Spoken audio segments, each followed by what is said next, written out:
ఓం అస్మద్గురుభ్యో నమః. లక్ష్మీనాథసమారంభం నాథయాం నమజ్జమాం అస్మదాచార్యపర్యంతం వందే గురుపరంపరం.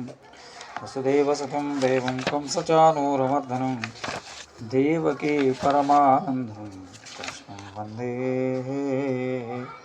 జగద్గురుం. రామాయ రామభద్రాయ రామచంద్రాయ వేదసే రఘునాథాయ నాథాయ సీతాయ పతయే నమః. నమః కోదండహస్తాయ సంధీకృత్సరాయ చ దండితాకృతైత్య రామాయ పరినివారిణి. ప్రియ భగవద్బంధువులారా, ఈరోజు మనం శ్రీమద్ రామాయణంలోని బాలకాండలో అక్కడ ముఖ్యమైన శ్లోకాలు, అక్కడక్కడ కొన్ని శ్లోకాలకి విశేషార్థాలు తెలుసుకుందాం అనే ఉద్దేశంతో ఈరోజు మనం మొదటి సర్గలో 13వ శ్లోకం రక్షిత జీవలోకస్య ధర్మస్య పరిరక్షిత రక్షిత స్వస్య ధర్మస్య స్వజనస్య చ రక్షిత. శ్రీరామతత్వాన్ని వివరించే శ్లోకాలు కోకొల్లలుగా రామాయణంలో 16 గుణాల మానవుని కోసం పరితపిస్తున్న వాల్మీకి నారద భగవానుడు కనిపించిన ఒక వరం. కనిపించిన వెంటనే తన సందేహం తీర్చమనడం కలిగేవారు మహర్షి నారదం దర్శనమైన ఆనందంలో అన్నీ మర్చిపోయి ఉండిపోకుండా అది మానవ జాతికి చేసుకున్న అదృష్టం. ఏక బిగిన నారద మహర్షి ఇక్ష్వాకు ప్రభువో రామో అంటూ మొదలుపెట్టి ఒక 10 శ్లోకాల్లో రామగుణ వర్ణన చేశారు. ఆ వరుసలో మహర్షి మరో అందమైన శ్లోకం చెప్తున్నారు. రక్షిత జీవలోకస్య ధర్మస్య పరిరక్షిత రక్షిత స్వస్య ధర్మస్య స్వజనస్య రక్షిత. బాలకాండ మొదటి సర్గలో 13వ శ్లోకం. నారదుడు సూత్రపాయంగా రాముని తత్వం వివరించే అద్భుత శ్లోకం ఇది. రామచంద్రుడు జీవలోకస్య రక్షిత. రామచంద్రుడు జీవలోకం యొక్క రక్షకుడు, సమస్త జీవలోకాన్ని రక్షించేటువంటి వాడు. ఆయన ధర్మస్య పరిరక్షిత, ధర్మం యొక్క రక్షకుడు ధర్మాన్ని పరిపూర్ణంగా రక్షిస్తాడు. ఆయన స్వస్య ధర్మస్య రక్షిత, తన ధర్మం యొక్క రక్షకుడు, తన యొక్క ధర్మాన్ని రక్షించుకునేటటువంటి వాడు. ఆయన స్వజనస్య ధర్మస్య చ రక్షిత, స్వజనుల యొక్క రక్షకుడు. స్వజనుల యొక్క ధర్మాన్ని కూడా రక్షిస్తాడు. శ్లోక శిల్పం చూస్తేనే ఎంత అందంగా కనిపిస్తుంది.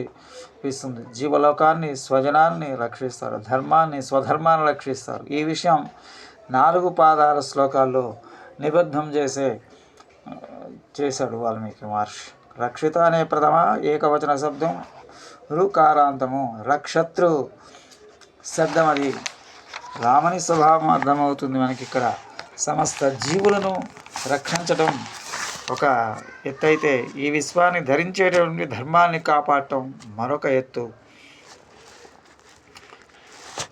తన ధర్మాన్ని యథాశాస్త్రంగా రక్షించుకోవడం ఒక ఎత్తు అయితే, తన వారందరి ధర్మాన్ని రక్షించడం మరొక ఎత్తు. ఇంతకీ ఏమిటండి స్వామికి ధర్మం మీద అంతటి మక్కువ?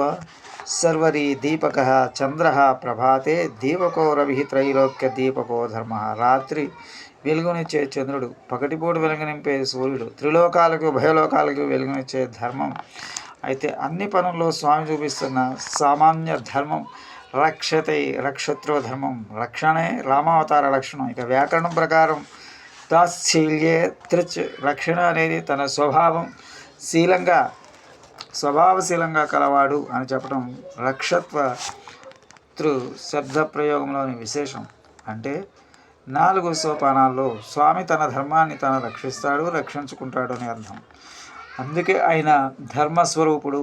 రామో విగ్రహవాం ధర్మ అని కొనియాడబడినవాడు. ధర్మం మీద ఎంతటి అభిమానం, ప్రేమతో ఉండాలి. ఇలా చేయటానికి ధర్మవత్సలత అంటే అదే. తన ధర్మాన్ని తాను రక్షించుకోవడం అంటే తన రక్షత్ర ధర్మాన్ని ఏమరపాటు లేకుండా పాటించడం. దానివల్ల తక్కిన 3 సాధ్యమవుతాయి. ధర్మో రక్షిత అనే నానుడి మనకు వింటూ ఉంటాం. రక్షిత ధర్మ రక్షతి. మనచే రక్షించబడిన ధర్మం మనల్ని రక్షిస్తుంది. ఎవరో ఒకరిని ఎప్పుడైనా రక్షించడం కూడా కష్టమే. అలాంటిది సర్వకాల సర్వావస్థల్లోనూ సమస్త జీవుల్ని రక్షించడం సామాన్య విషయం కాదు. పైగా ఏదో కుదిరితే చూద్దాం, లేకపోతే వదిలేద్దాం అనుకునే ఇలాంటి రక్షణ కాదు ఇది. అభయం సర్వభూతేభ్యో దదామి.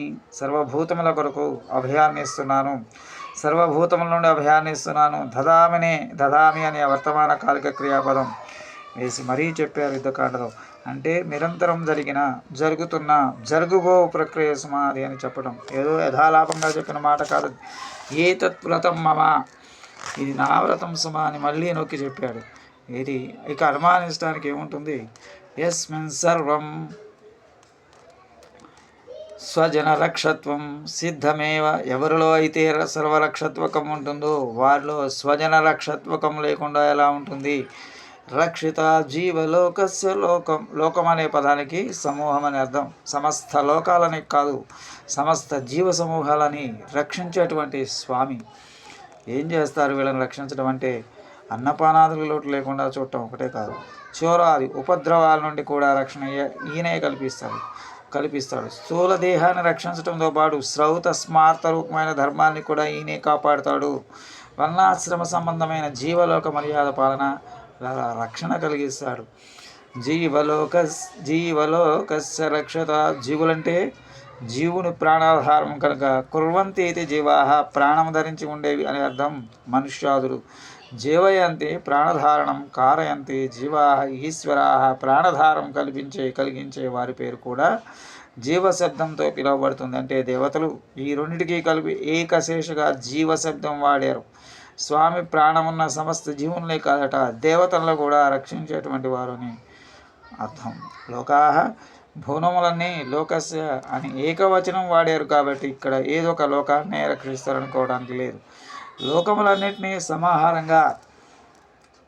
సమాహార లోకం అవుతుంది కాబట్టి లోకానం అనే అవసరం లేకుండా లోకస్య అనే ఏకవచనం వాడారు.